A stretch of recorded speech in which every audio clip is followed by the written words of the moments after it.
Hello and welcome aspirants, welcome to our channel আমরা by state. বন্ধুরা, আমি সমীর কর 2022 প্রাথমিক টেট উত্তীর্ণ, তোমাদের মতোই একজন প্রাথমিক শিক্ষক পদপ্রার্থী।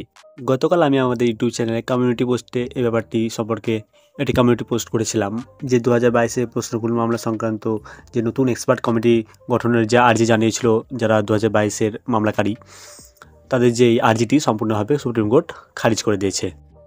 কিন্তু অনেকেই তাতে কমেন্ট করেছিল বা আমাকে পার্সোনালি প্রশ্ন করেছিল যে ব্যাপারটি ঠিক বুঝতে পারেনি, একটু বিস্তারিতভাবে বলতে। তাই আমি এই ভিডিওটির মাধ্যমে 2-3 মিনিটের মধ্যে খুব সংক্ষেপে আমি ব্যাপারটা আপনাদেরকে বুঝিয়ে দিচ্ছি।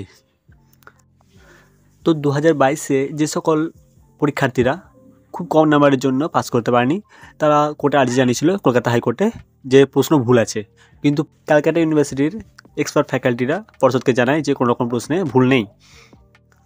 কিন্তু তা সত্ত্বেও মামলাকারীরা যখন কলকাতা হাইকোর্টে বারবার অ্যাপ্লাই করে, তখন কলকাতা হাইকোর্ট নির্দেশ দেয় যে একটা এক্সপার্ট কমিটি গঠন করতে বিভিন্ন ইউনিভার্সিটি ফ্যাকাল্টিদের নিয়ে।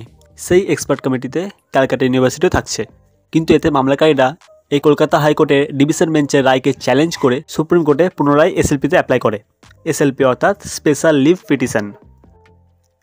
মামলাকারীদের দাবি, যেহেতু ইতিমধ্যে ক্যালকাটা ইউনিভার্সিটি পর্ষদকে জানিয়ে দিয়েছে যে 22 স্টেটের প্রশ্নে কোনো রকম ভুল নেই, সুতরাং এই যে বিশেষ কমিটি গঠন হচ্ছে তাতে যদি ক্যালকাটা ইউনিভার্সিটি থাকে, তারা তো আবার একই কথাই বলবে যে কোনো ভুল নেই। তাই মামলাকারীরা চায় নতুন করে একটা এক্সপার্ট কমিটি গঠন করা হোক যাতে ক্যালকাটা ইউনিভার্সিটি না থাকে। সেই এক্সপার্ট কমিটিতে পশ্চিমবঙ্গের যে কোনো ইউনিভার্সিটি থাকতে পারে, কিন্তু ক্যালকাটা ইউনিভার্সিটি নয়। এই কেসটির যে মেন পিটিশনার তিনি হলেন শুভজিৎ মুখার্জি। আপনারা স্ক্রিনে দেখতে পাচ্ছেন Shubhajit Mukherjee versus West Bengal Board of Primary Education, diary number 45553/2024। কেসটি গতকাল অর্থাৎ 29 নভেম্বর 2024 সুপ্রিম কোর্টের 12 নম্বর হলে অনারেবল জাস্টিস বেলা এম ত্রিবেদী এবং অনারেবল জাস্টিস সতীশ চন্দ্র শর্মার এজলাসে ওঠে। মামলাকারীরা একই আর্জি জানায় যে তারা ক্যালকাটা ইউনিভার্সিটিকে চায় না যে নতুন এক্সপার্ট কমিটি গঠন হচ্ছে তাতে, তাই তারা চায় একটা নতুন এক্সপার্ট কমিটি গঠন হোক যাতে ক্যালকাটা ইউনিভার্সিটি না থাকে। কিন্তু এতে অনারেবল জাস্টিস বেলা এম ত্রিবেদী জানায় যে আগে নতুন করে কমিটি গঠন হোক, সেই গঠন রিপোর্ট দিক, তারপরে যদি আপনারা অসন্তুষ্ট হন তখন সুপ্রিম কোর্টে আসুন। তাই তিনি এই মামলাটি তাদের কোনো কথা না শুনেই ডিসপোজ অর্থাৎ খারিজ করে দেন। এরপর বলি এতে লাভ কাদের। এতে লাভ যারা 2022 ইতিমধ্যে পাস করে আছেন তাদের, এবং লস কাদের যারা খুব কম নাম্বারের জন্য পাস করেনি তাদের। এখানে লাভ লসকানের ব্যাপার নেই। এখানে ক্যালকাটা হাইকোর্ট যে ডিভিশন বেঞ্চের রায়টা দিয়েছিল, অর্থাৎ একটা স্পেশাল এক্সপার্ট গ্রুপ তৈরি করতে যেখানে বিভিন্ন ইউনিভার্সিটির ফ্যাকাল্টিরা থাকবে। এখানে যদি সত্যিই প্রশ্নে কোনো ভুল থাকে তাহলে সেক্ষেত্রে সবাইকার প্রশ্ন নাম্বার বাড়বে, তো যার পিটিশনার তাদেরও বাড়বে, যারা পিটিশনার নয় তাদেরও বাড়বে। আর যদি প্রশ্নে ভুল না থাকে তাহলে কাদেরও নাম্বার বাড়বে না। 22 স্টেটে যতজন পাস করে আছে 52,149 রেগুলার ডিএলএড তারাই থাকবে।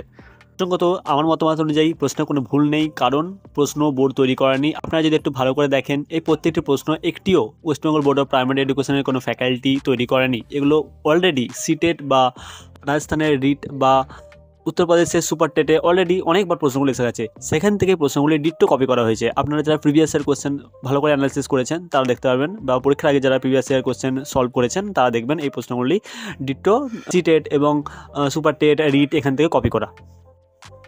যারা 22 স্টেট অলরেডি পাস করেছেন তারা তো চাইবেন যে তাদের নতুন করে কোনো কম্পিটিটার যাতে না আসে, কারণ ইতিমধ্যে 52,149 পাস করে আছে, তার মধ্যে এনআইএসরা আসার চেষ্টা করছে।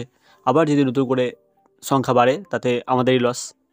তো আপনারা যারা 22 স্টেট পাস করে আছেন এবং 22 স্টেট সম্পর্কে বিভিন্ন তথ্য খবর রাখেন এবং আপডেটেড থাকেন, জানেন যে ডিসেম্বরে এনআইএস মামলা আছে, ওবিসি মামলা আছে, বিভিন্ন কেস আছে, তো সেই সমস্ত আপডেট আপনারা পেতে চ্যানেলটিকে অবশ্যই সাবস্ক্রাইব করে রাখুন। এই চ্যানেলের মাধ্যমে আপনাদের সমস্ত তথ্য খুব সংক্ষেপে দিয়ে দেওয়া হবে। ধন্যবাদ।